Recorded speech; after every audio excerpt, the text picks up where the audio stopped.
சனி அழகு தமிழ் கவிதை கழகத்தின் காலை வணக்கம் உங்கள் அனைவருக்கும். தொடர்ந்து ஒரு பதிவு.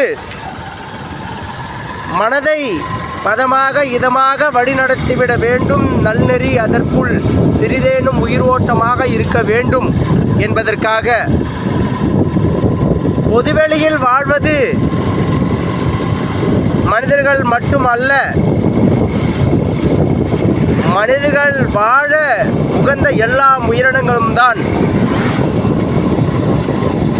கண்களுக்கு தெரியாதது எண்ணற்ற, கண்கள் காணுவது சில. அந்த சிலையோடு நம் வாழ்க்கையை இணைத்து கொள்ள நாம் தான் முற்பட வேண்டும் என் உறவுகளே. கடினமான சில தருணங்கள் நம்மை ஆட்கொள்ள நேரிடலாம். பெரும் கடினமாக எதிர்பார்த்திருந்தது மிக மிக சுலபமான நிகழ்வுகளாக அது மாறிவிடலாம்.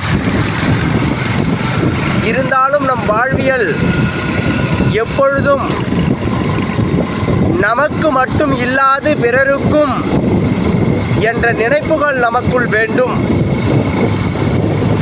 உலகில் எண்ணற்ற நிகழ்வுகள்,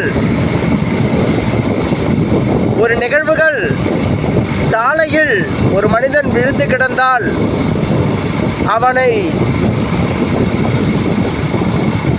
தூக்கி மருத்துவத்துறைக்கு கொண்டு செல்வதை போல், ஒருபுறம் பேராசை கொண்டு மனிதனே மாய்த்து கொண்டிருப்பதை போல், ஒரு பக்கம் உணவின் பஞ்சத்தில் வாடி வதங்கும் மனித பயிர்களுக்கு உணவு தருவதை போல், மறுபக்கம் மலைகள் அழிந்து கொண்டிருப்பதை போல், ஒரு பக்கம் காடுகள் எரிந்து கொண்டிருப்பதை போல், ஒரு பக்கம் விவசாயம் செழிப்பாக இருப்பதை போல், ஒரு பக்கம் வறண்டு கிடப்பதை போல், எல்லாம் ஒரு நிலைக்குள் இல்லாமல் தன்மையை மாறிக்கொண்டிருப்பதுதான் இந்த உலகம்.